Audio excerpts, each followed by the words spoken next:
annual pay of the attorneys, or is it on a case-by-case basis? No, it's not on a case-by-case basis. It's on a contract basis. So these individuals contract with the state. Yes. They do have outside income. Some of them. Yes. Some of them. But there is no annual salary from the state for the individuals whom we employ. Not for parent counsel. All of my parent counsel are on contract.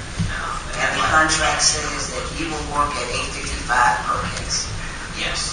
Anything Multiply else? times whatever their Number of cases. Whatever their number of cases split by 12, and then we pay them that equal amount every month.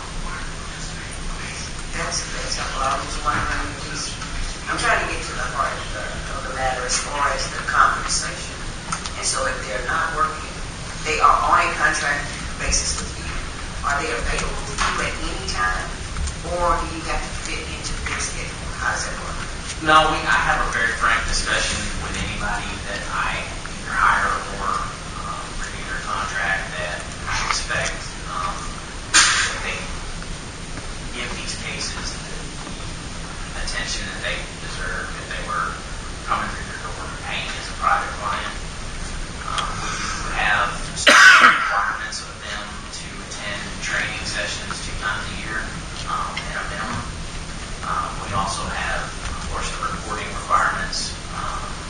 And then in our policy manual, we're also required to respond to emails that require a response. And so I do have some of those mechanisms built in as well.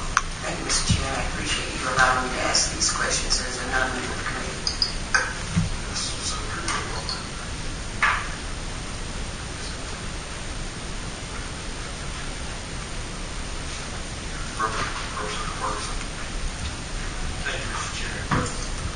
Thank you, Mr. Chair. Mr. Welch, just for some clarity, I think you mentioned that each attorney works somewhere between 100 and 200 cases, but he or she only gets $1,500 a year for depositions or witnesses. Is that correct? Yeah. And then, again, the 100 and 200 is an average. I do have attorneys that have a contract as small as 5 cases. So they may only work 10, 15 cases throughout the year. And at the other end of the spectrum, I have a cap that attorneys can only have 75 cases at the most on their monthly average. Now, that doesn't mean that when they get to 75, they stop, because the cases don't stop coming in. But that's where their pay stops. And those are the people that are probably closer to the 200 a year term that their case will go. But that would be on the high end. Mr. Chair, one more follow-up, if I may. Yes, sir. So once that attorney reaches the threshold of $1,500, and let's say he may have only had 25, 30 cases, what does he or she do when he has another case and he has no more money for witnesses or depositions? They pay more out of pocket and are able to write it off on their taxes, which is what they were doing before we got the budget increase. Thank you, Mr. Chair. Sir. Representative Gray. Are you ready? Point of personal privilege, please. Yes, like a representative. Recognize Representative Michelle Gray with point of personal privilege. Thank you, Mr. Chair. On behalf of the 90th General Assembly of the State of Arkansas, I'd like to welcome the Arkansas Community College's 2016 Leadership Institute class here to the Capitol and to our committee. If you don't care, would you guys please stand and let us give you a round of applause?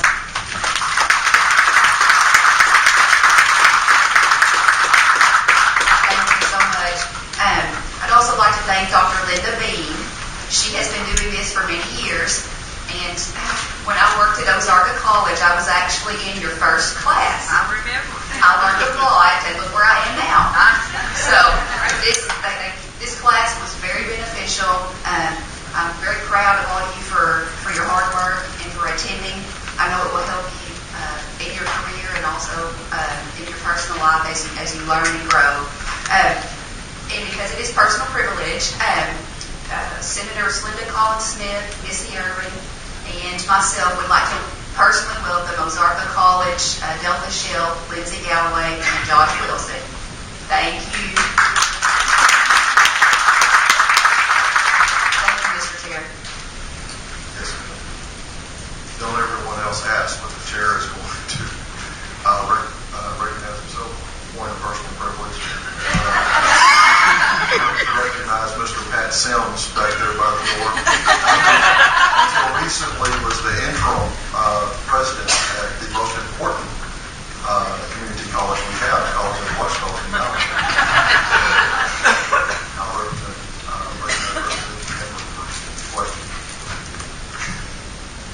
How many openings do you have right now for attorneys?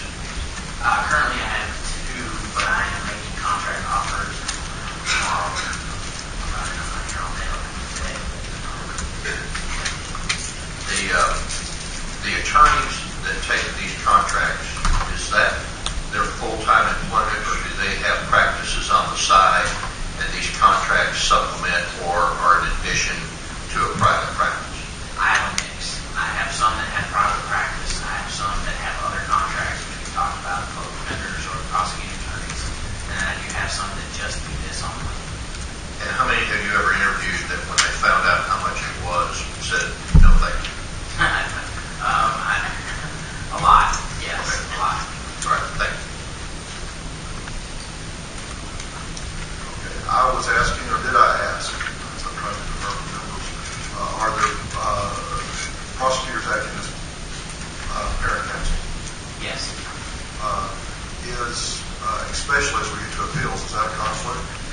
They are not allowed to represent parents in the same area that they are prosecuting attorneys, and they are not allowed to use their prosecuting attorney privileges to look into any criminal cases for parents that they represent.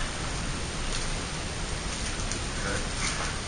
The fact, and again, we only have you up here at the moment, but parent counsel, attorney, and law, CASA, all operating under the same umbrella, is my understanding, and I asked them about that.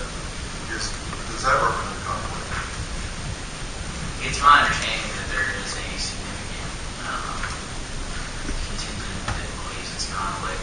In my position as the director of the program, I have never been put in a position by any judge to demand that I either hire an attorney, fire an attorney, discipline an attorney, or have anything to do with how I fund my program.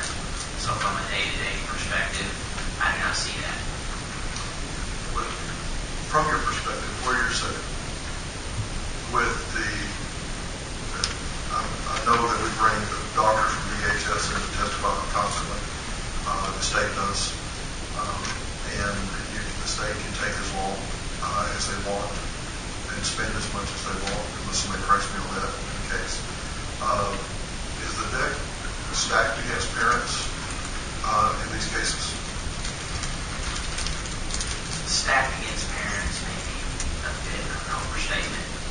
The way the juvenile code is designed, the overwhelming or the overriding mantra being the best interest of the child, then everybody takes that outlook, with the exception of parent counsel.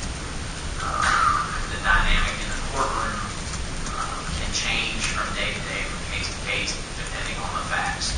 We do have cases where CASA and ad-litems are aligned with the parent counsel saying they should go home and the department's an objection, or we're aligned with the department and the ad-litem's an objection, or all three of them are against the parent. I don't believe that you point your finger and say that this happens all the time to any one of those, because again, it's such a shifting landscape. Even throughout the course of one case, the parent could be making progress and be doing wonderful and have a relapse, and that changes some people's positions on what they had previously been promoting. So that's a long-winded way of saying I really can't give you a concrete answer to that question. But the parents are not the primary focus, the children are. Okay.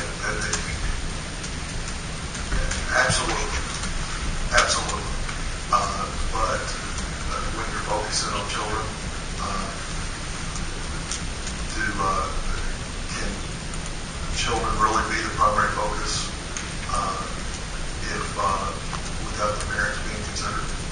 No, and there's plenty of research out there to suggest that children do best when they're either not removed or when they're returned to their biological parents. And we certainly do our best to advocate for those parents in every case. The sad reality of the fact is not every parent is going to get their child back. They may not have the capability. The damage that they did to the child may be so severe that nobody is going to trust them with that child again. These are just facts of life that we have to deal with as parent council, and at that point we have to try to work with them to get them the best outcome where they can maybe still be part of their child's life. Are there ever cases, and again, I understand that you're over this program and not working with all these individual cases, but are there ever cases that you're made aware of where it appears that possibly the parents actually didn't do anything wrong and are stuck in this process? I think that by and large, the cases that I see, the cases that I review, and I'm in the courtroom as often as we can be through observations, the facts that are presented to the court, the judges typically make good decisions. Now there are some that are a little more reluctant to return children sooner for fear of whatever, the child's being hurt again. But to have just an outright case where it's clear that the parent did absolutely nothing wrong and the judge is still not returning the child, I don't think that happens. Representative.